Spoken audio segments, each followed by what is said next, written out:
안녕하세요. 돈 버는 세상 돈세입니다. 이스라엘, 이란이 전쟁이 일어났는데요. 전쟁이라고 하기도 좀 뭐하다고 생각합니다.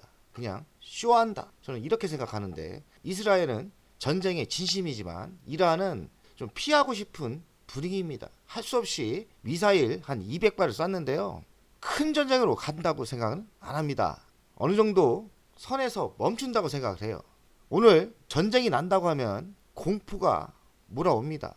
하지만 너무 공포에 빠지지 말고요. 이런 와중에서도 수혜주가 있거든요. 주식은 수혜주 찾기를 해보고요. 본인이 가지고 있는 주식이 이런 전쟁 때 악재가 아니라 수혜라면 너무 공포에 빠지지 마시고 잘 버티셨으면 좋겠습니다. 이란이 이스라엘에 미사일 180발, 200발이라는 말도 있고요. 보복 공격을 했는데 큰 피해는 없다고 합니다. 그러니까 이스라엘이 전쟁을 잘하는 거죠. 200발을 쏴도 다 막아내고 있습니다. 미국이 도와주고도 있고요.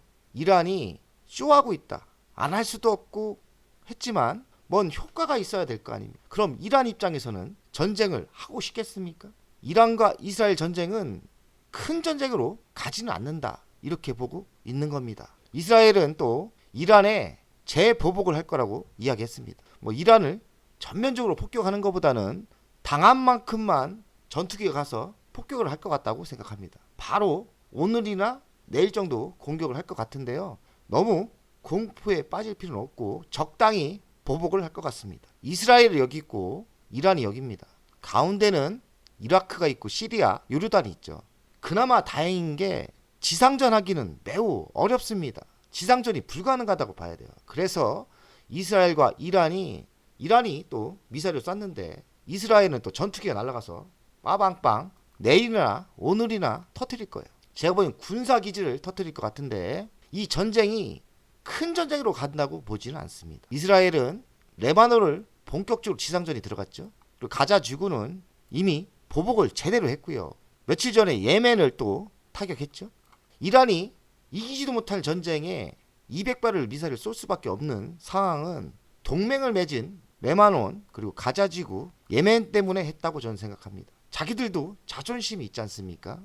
전면적으로 붙을 때는 이란이 100% 진다고 저는 생각하거든요. 근데 이란은 할 수 없이 자존심 그리고 동맹 때문에 했다고 보는데 이스라엘은 분명히 보복을 할 겁니다. 그래도 이스라엘이 얼마큼 보복을 하냐 중요하다고 생각하는데 저도 이스라엘은 미국의 눈치를 볼 수밖에 없는 상황이기 때문에 적당히 재보복을 할 거라고 생각합니다. 속보입니다. 이란 외무 장관이 이스라엘 추가 보복 없다면 행동을 끝낸다.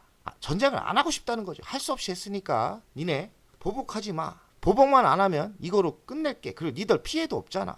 이 뜻인데 이스라엘이 참을 민족이 아니에요. 이스라엘은 정말 독합니다. 분명히 보복을 합니다. 다만 군사기지만 한다면 큰 확전으로 가지는 않을 것 같아요. 미국이 어느 정도 중재를 한다고 보고요. 이번이 처음 아닙니다. 4월 달에 이란이 또 쐈는데 또 이스라엘이 전투기가 가서 보복했죠. 이번도 똑같은 상황으로 갈 것 같은데 이번 이란이 2배가 넘는 미사일을 쐈다는 거예요. 그럼 이스라엘도 4월 달에 보복을 했지 않습니까? 군사기지의 2배 이상 보복을 할 것 같습니다. 그게 전 끝이라고 봅니다. 이스라엘, 이란 전쟁은 생각보다 크진 않겠지만 전쟁은 전쟁이죠. 대한민국은 금투세 폐지라는 호재가 있습니다.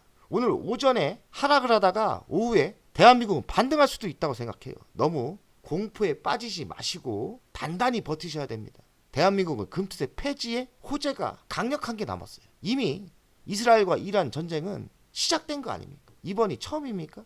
올해 4월에 한번 한 거거든요. 재탕이라고 생각합니다. 너무 공포에 빠지지 마시고요. 대한민국 주식에는 또 호재 주식도 있어요. 방산주 당연히 호재죠. 하나 에어로스페이스, 현대로템, 섹트레가이는 저는 호재라고 생각합니다. 그리고 원유주도 호재라고 생각해요. 왜냐하면 원유가 한 3%대 올랐기 때문에 원유주, SK이노베이션, S오일, 한국석유는 저는 오늘 상승할 수도 있다고 생각합니다. 그리고 해운주, 페노션, 흥하해운, 대한해운도 오늘 잘하면 상승할 수 있다고 저는 생각합니다. 다행히 동세형이 섹트레가이, SK이노베이션, 페노션을 가지고 있기 때문에 제 종목이 올랐으면 좋겠습니다. 전쟁이 났을 때 이런 중동 전쟁이 났을 때는 원유 선물을 보는 게 가장 정확합니다. 69.83달러입니다. 장중에는 4%까지 급등했다가 약간 꺾이는 분위기예요. 크게 보고 있지는 않은 거예요. 내일 당장 또 하락할 수도 있어요. 이스라엘이 석유 시설을 타격해서 석유주가 빠질 수도 있다고 생각하는데, 이스라엘이 재보복 시 석유 시설을 타격할 수도 있다. 근데 제가 보기에는 이스라엘이 석유 시설은 타격을 안 할 거예요. 군사 기지만 저는 2배 이상 타격한다고 보니까 유가는 내일 안정세로 간다고 저는 생각합니다.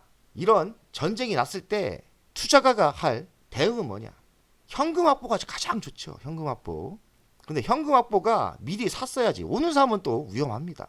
전쟁 호재주는 오늘 사면 위험하고, 이미 사 있으면 이번 기회에 매도해서 현금을 확보하는 전략이 전 좋을 거라 생각하고요. 한국 주식은 이번 주 금투세 폐지의 호재가 있으니까 그냥 버티는 것도 전략이라고 생각합니다. 대한민국 주식 매우 어렵습니다. 주식이 정말 어렵네요. 제가 30년 했는데 올해, 작년 이렇게 힘든 시기가 없었던 것 같아요. 전쟁도 일어나고 금투세도 한다고 하고 주식은 지속적으로 하락을 하고 힘든데, 희망을 찾아야 돼요. 희망은 뭐냐? 전쟁은 언젠가 끝납니다. 전쟁이 끝날 수 있고, 희망은 금투세 폐지로 이런 악재가 한 방에 끝날 수도 있고요.